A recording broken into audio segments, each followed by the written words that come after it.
Alléluia, le Seigneur est avec moi. Alléluia. Matthieu chapitre 18, verset 1. En ce moment, les disciples s'approchèrent de Jésus et dirent : « Qui donc est le plus grand dans le royaume des cieux ?» Voilà. Quand Jésus était sur la terre, on voit juste avant, il enseignait, il faisait des miracles, il ressuscitait les morts. Eh bien, ça n'empêchait pas les disciples de se poser des questions idiotes et même de se disputer entre eux. Le jour de la transfiguration, Pierre, Jacques et Jean avaient été choisis par Jésus pour monter sur la montagne. Et là, ils ont vu Jésus parlant avec Moïse, avec Élie. C'était un moment magnifique quand ils redescendent. Eh bien, qu'est-ce qu'ils trouvent ? Le chaos parmi les disciples. Ils n'avaient pas été capables de guérir un enfant.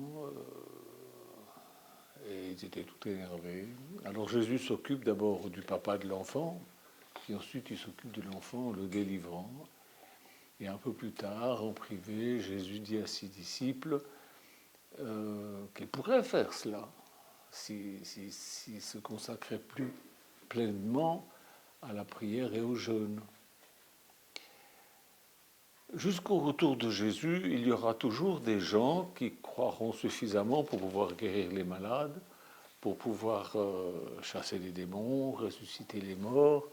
Là, j'ai mis, comme on a beaucoup de nouvelles personnes, j'ai mis mon témoignage sur la page Facebook Révélation Bible, mais j'ai eu énormément de moqueries, de critiques, de gens qui n'y connaissent rien et qui me traitent de tous les noms et tout.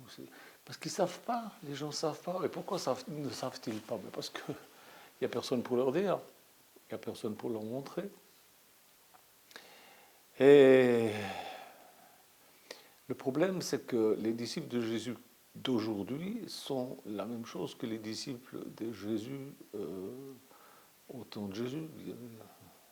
Ils chipotent, ils discutent, ils se disputent. C'est vraiment affligeant, ça donne un spectacle qui est bien triste. Et alors, qui est le plus grand ? Quelle est la meilleure église ? C'est nous. Non, c'est pas vous, c'est nous. Bon. Jésus leur répond que le plus grand, c'est celui qui sera le serviteur de tous. Voilà. Il classe l'affaire. Vous savez, quand Paul s'est adressé aux Corinthiens, il a affirmé que la foi doit être fondée non sur la sagesse de ce siècle, ni sur les chefs de ce siècle, et il dit carrément qu'ils vont être anéantis, mais sur le Seigneur Dieu, sous sa puissance. On va lire 1 Corinthiens 2, 5, 7.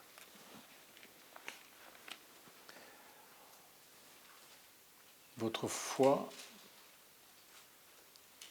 il dit, ma parole et ma prédication ne reposent pas sur les discours persuasifs de la sagesse, mais sur une démonstration d'esprit et de puissance, afin que votre foi fût fondée non sur la sagesse des hommes, mais sur la puissance de Dieu. Cependant, c'est une sagesse que nous prêchons parmi les parfaits, sagesse qui n'est pas de ce siècle, ni des chefs de ce siècle, qui vont être anéantis. Nous prêchons la sagesse de Dieu qui est mystérieuse et cachée, que Dieu, avant les siècles, avait destinée pour notre gloire. Sagesse qu'aucun chef de ce siècle n'a connue. Il est terrible, hein, il est terrible. Ce qu'il affirme est terrible.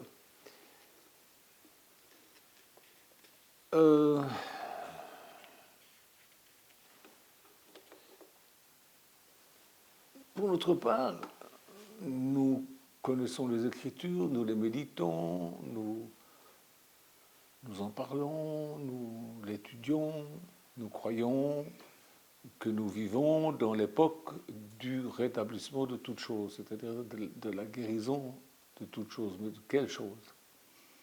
pas de ce monde, mais des choses de Dieu.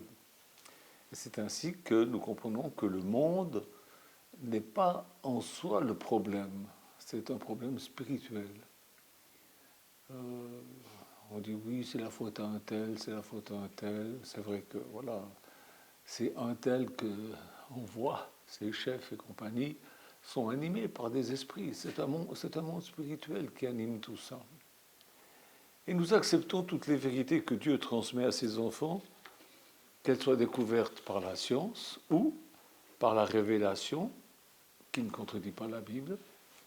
Alors des gens disent, oui, mais ce que tu dis là, c'est une interprétation des Écritures. Écoutez, l'interprétation des Écritures, comment peut-on interpréter faussement les Écritures quand, quand l'apôtre Paul dit que les premiers chrétiens se faisaient baptiser pour les morts, on n'a pas à interpréter ça, il le faisait, point barre. Il n'est pas en train de donner une mauvaise doctrine pour mettre le trouble. C'est au IVe siècle que ça a été interdit par l'Église, créée de toutes pièces par les gens, mais ils ont enlevé cette parole. Quand il est dit qu'il faut se laver les pieds les uns les autres, c'est pas, on n'interprète pas ça, c'est clair, c'est net. Quand il est dit qu'on doit s'aimer les uns les autres, c'est clair aussi. Qu'est-ce qu'on interprète? Quand il est dit que les premiers chrétiens vivaient en communauté, c'est pas une interprétation, c'est vrai, c'est comme ça. Puis si on veut ressembler le plus possible aux premiers chrétiens, ben on fait ce qui est écrit, c'est tout. Alors, quand on lit que Jésus a dit à ses disciples toutes les choses qu'il leur a dites et qu'on trouve dans les Écritures, ça nous montre que nous devons nous détacher des hypothèses naturelles, parce qu'il y a beaucoup d'hypothèses, pour nous laisser enseigner par le Saint-Esprit, pour avoir une bonne façon d'être, une nouvelle culture. Alors, les gens sont des fois embêtés parce que oh, moi j'ai ma culture, tu comprends, oui, bon, ben, oui, tu as ta culture, moi aussi je suis chauvin, je suis suisse et je suis sauvin, j'ai ma culture. Tant que ça ne contredit pas les Écritures, c'est bon. Mais si ça contredit les Écritures, il faut abandonner cette culture. 1 Corinthiens 2, 14, 16. Qu'est-ce que j'ai dit? 1 Corinthiens 2, 14, 16. Ça n'existe pas? Si. Si, quand même, ça existe. Alors, l'homme animal ne reçoit pas les choses de l'Esprit de Dieu. Oui. Car elles sont pour lui une folie. Et il ne peut pas les connaître. Parce que c'est spirituellement qu'on en juge. L'homme spirituel, au contraire, juge de tout, n'est jugé par personne. Car qui a connu la pensée du Seigneur pour l'instruire? Or, nous avons la pensée du Seigneur. Vous avez vu, Jésus dit, vous n'êtes pas de ce monde. Il est très gentil, il est en train de dire qu'on n'est pas de ce monde, qu'on est de son monde à lui. Et l'apôtre Paul, il va plus loin. Il dit que les gens de ce monde sont des animaux. Sont des animaux. Oups. Il dit qu'ils sont incapables de connaître ce que nous connaissons. Vous savez, ça fait depuis 68 que je prêche l'Évangile et je me suis rendu compte que c'est vrai, il a raison. Ce que nous connaissons, c'est une folie pour eux, c'est d'ailleurs pourquoi ils m'insultent, très souvent. Mais ceux qui m'insultent, je les vire, je les bloque parce que je n'aime pas avoir ces choses-là traîner sur ma page Facebook, j'aime pas.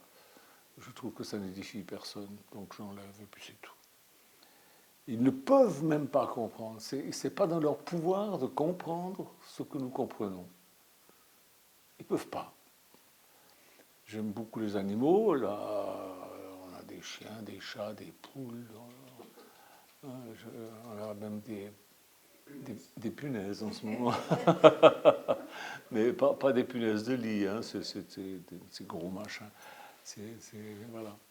J'aime beaucoup les animaux, mais bon, essayer d'enseigner une vache, essayez d'enseigner un crocodile ou même votre chat préféré au sujet des choses de Dieu, vous verrez vite qu'ils ne comprennent rien du tout. Ils ne comprennent pas, c'est pas fait pour eux.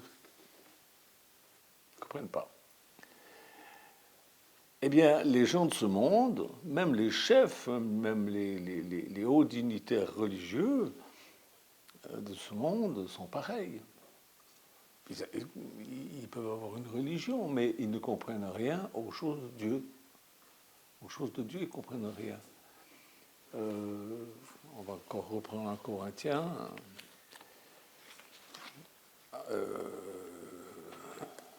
Cette fois, c'est un Corinthien de 11-13.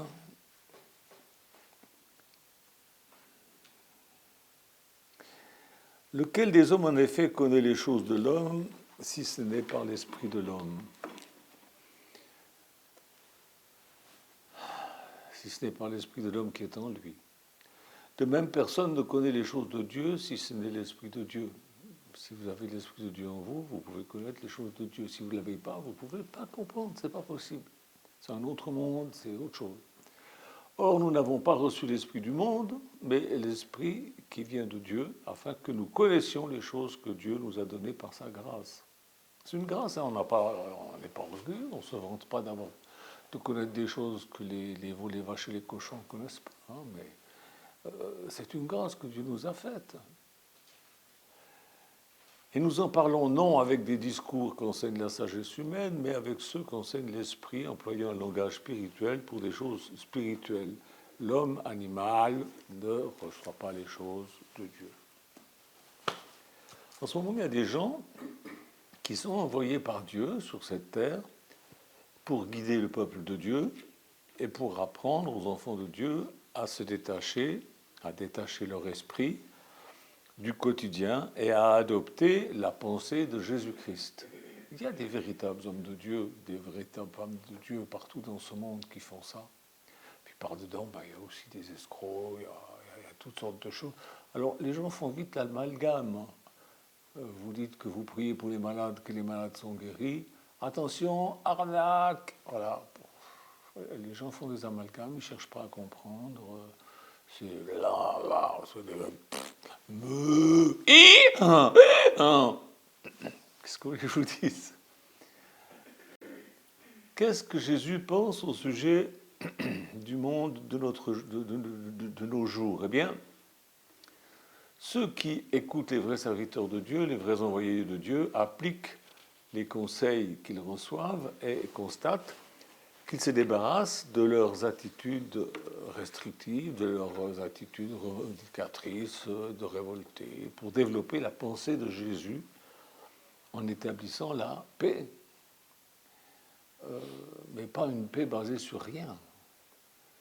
On n'établit pas une paix basée sur rien. Vous avez des religions qui essayent de créer un œcuménisme, une paix, mais sur quoi?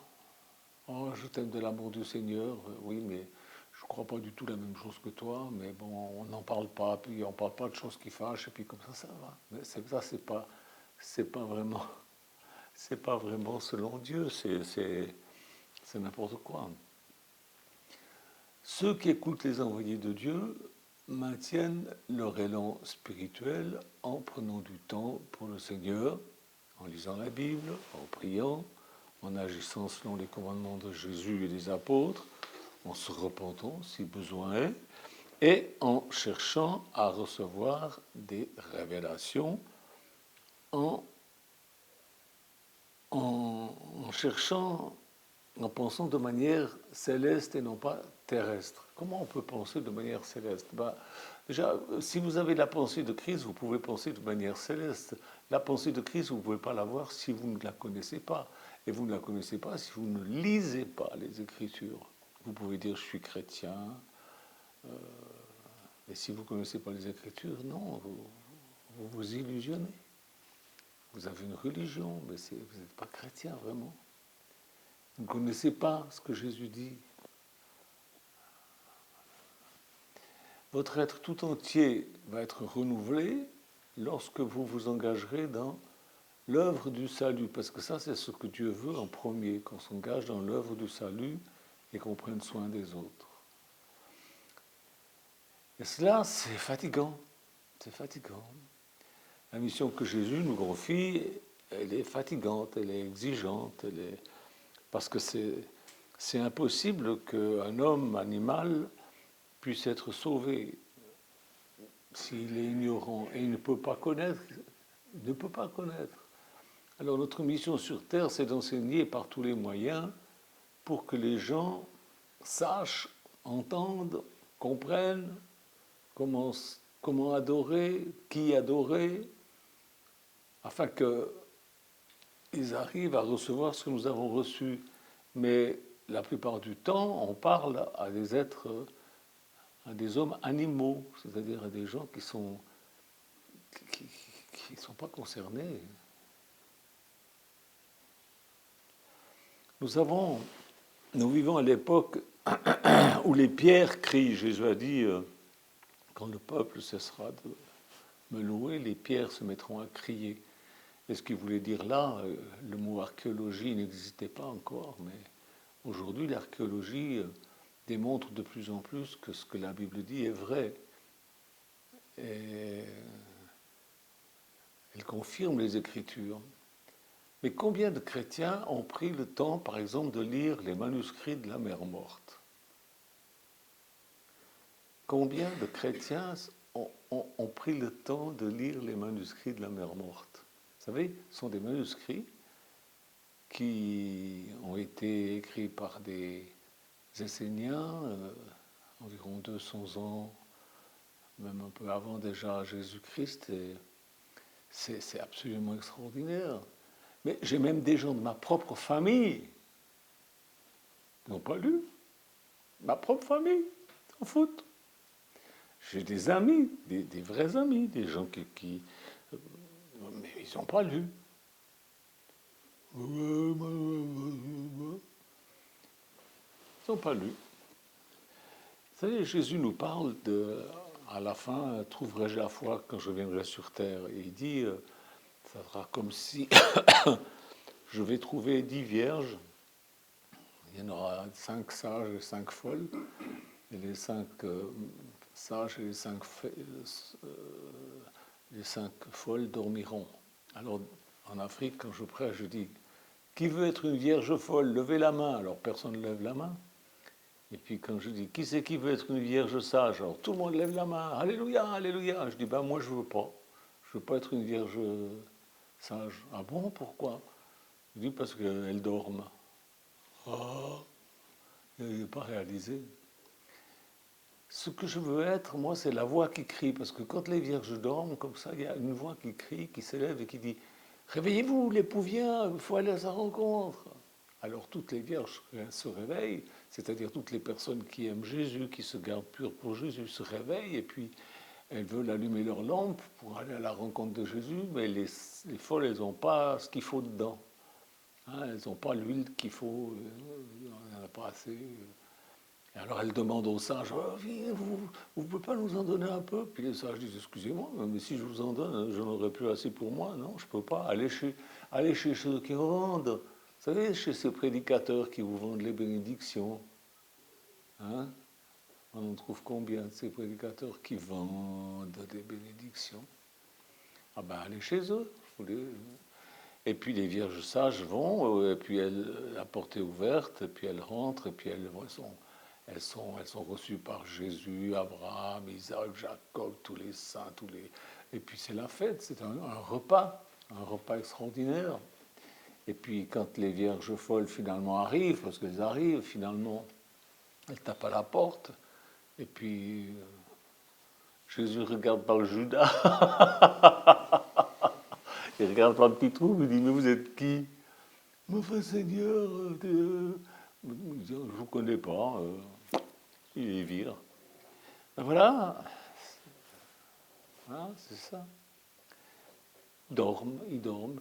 Ils lisent à peine leur Bible. Alors comment est-ce qu'on peut leur faire lire les manuscrits de la mer morte? Je rêve là, on ne peut pas. Hein. Alors, le conseil que je vous donne, c'est déjà de lire la Bible, et puis ensuite, vous vous lancerez dans les manuscrits de la mer morte. Vous allez voir, c'est très enrichissant. Mais qui écoute ce que je dis? Là, il y a quelques milliers de personnes qui vont écouter ce que je suis en train de dire là ce matin. Vous voyez, c'est comme au temps de Jésus. Les disciples se disputaient pour savoir ceci, cela, gna gna gna gna. Ils ne priaient pas, ils ne jeûnaient pas, et Jésus leur dit, voilà, vous n'avez pas réussi parce que vous n'êtes pas des gens spirituels, vous ne jeûnez pas. Cette sorte de démon-là, il sort. Quel démon? Le démon du gamin? Non, vos démons à vous, vos démons d'incrédulité, vos démons de sommeil. Hein, et ils sortiront seulement si vous jeûnez. Alors, il leur dit, juste avant ça, il leur dit, vous savez, bientôt on va m'arrêter et on va me mettre à mort. Ils contestent sa parole. Ils ont Jésus devant eux. Ils l'ont vu faire des miracles. Ils l'ont vu ressusciter Lazare. Ils l'ont vu ressusciter la fille de Jaïrus. Ils l'ont vu faire des choses, marcher sur de l'eau. Ils l'ont entendu dire des choses magnifiques. Ils contestent. Ah ben non, mais moi je pense que... Alors que dire? Eh ben je vais vous dire, moi je vais vous dire, je vous dirai ce que Dieu me dit de vous dire et puis c'est tout. Hein. Si vous ne voulez pas écouter, ça vous regarde. Mais comme dit le prophète, moi et ma maison, nous servirons l'Éternel. Ça veut dire moi et ma communauté, moi et ma famille. Mais pour vous qui écoutez et qui croyez ce que je vous raconte, soyez des témoins. Vous verrez, c'est fatigant parce que vous aurez parfois l'impression de parler à une grosse vache, un crocodile, un âne. Ça peut arriver, hein, ça arrive souvent. Ce sont des hommes animaux. N'oubliez pas que Paul nous l'a dit. Il nous a avertis. Mais il nous a dit d'être témoins auprès de tous. Ce n'est pas à nous de juger si un tel est un âne, une vache, un chat, un homme animal, une femme animale. Ce n'est pas à nous de juger. On doit les évangéliser, on doit témoigner, on doit leur parler. Parce que parmi eux, il y a encore des gens prédestinés au salut. Alors ne perdez pas courage. Ne perdez pas courage. Chaque jour, lisez votre Bible. C'est une nourriture pour votre être. C'est la nourriture dont votre esprit a besoin, votre âme a besoin. Priez. Jésus priait. Il y en a qui me disent, oui, mais voyez que Jésus n'est pas Dieu puisqu'il priait. J'en ai marre d'expliquer. Je ne veux pas expliquer, j'en ai marre d'expliquer. Jésus est Dieu, il est Dieu venu dans la chair parmi nous, et puis voilà, et il prie à son Père qui est Dieu l'omniprésent et tout, il remettait sa journée. Alors lisez votre Bible, priez, parlez au monde, au moins à une personne par jour, au sujet du salut, parlez-lui pas. Tu sais, dimanche, je suis allé à l'église, c'était bien, on était 50 personnes, on a chanté, on a des chants formidables, tu devrais venir. Non, ça, c'est pas un témoignage. Il faut que vous témoigniez du salut, que vous expliquiez le plan du salut, comment être sauvé aux gens. C'est ça qu'il faut, c'est ça témoigner. C'est dire ce que Jésus a fait pour les gens. Et si les chrétiens vous cherchent des noises, des poux dans la tête, parce que moi ça m'est arrivé, vous savez, au début quand Michou et moi on a commencé, on allait au hall, et puis on se mettait à genoux dans la rue, puis on priait, et puis quand on se levait, il y avait des fois 200, 300, 400 personnes. Même la police, ils détournaient les voitures pour nous laisser prêcher. Ils étaient formidables. Il faut dire qu'aussi, on prêchait intelligemment. Moi, je prêchais en disant, la Bible dit, soyez soumis aux autorités. Alors quand les flics entendaient ça, ils étaient tout contents. Ils étaient avec moi. Et il y avait un pasteur, il est mort maintenant, il nous avait prêté un local tout près des Puces à Paris. Et alors on invitait les gens ensuite, ceux qui voulaient se convertir, à venir dans ce local. Puis un jour, le pasteur qui nous prêtait ce local, il a appris que je priais dans la rue et que je prêchais dans la rue. Il a dit, c'est anti-biblique. La Bible dit, il n'élèvera pas sa voix au coin des rues. Et il m'a foutu dehors. Il nous a foutu dehors. C'est comme ça. Vous aurez des chrétiens qui vous chercheront des noises. Il y a déjà du temps des disciples, ils se cherchaient des noises entre eux. Les choses n'ont pas changé. C'est des êtres humains, la même chose, c'est pareil. Mais simplement, laissez-les, puis éloignez-vous d'eux, parce que ça ne sert à rien de se prendre des baffes toute la journée. Hein. Mais plaisez à Dieu. Faites ce que le Seigneur nous dit de faire. Faites-le avec joie, avec empressement. Et comme je vous dis, au moins à une personne chaque jour, témoignez de l'amour de Jésus, de ce qu'il a fait sur la croix pour vous et pour eux. Témoignez-leur. Si c'est une vache, elle fera « si c'est un crocodile, il fera « si c'est un chat, il fera « si c'est un chien, il vous aboiera un peu.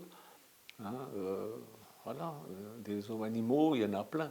Mais parmi eux, il y a encore des gens qui sont des gens que Dieu a prédestinés au salut. Il faut qu'ils vous entendent. Dieu n'a pas d'autre bouche que la vôtre. Alors parlez, témoignez. Que Dieu vous bénisse. Au revoir.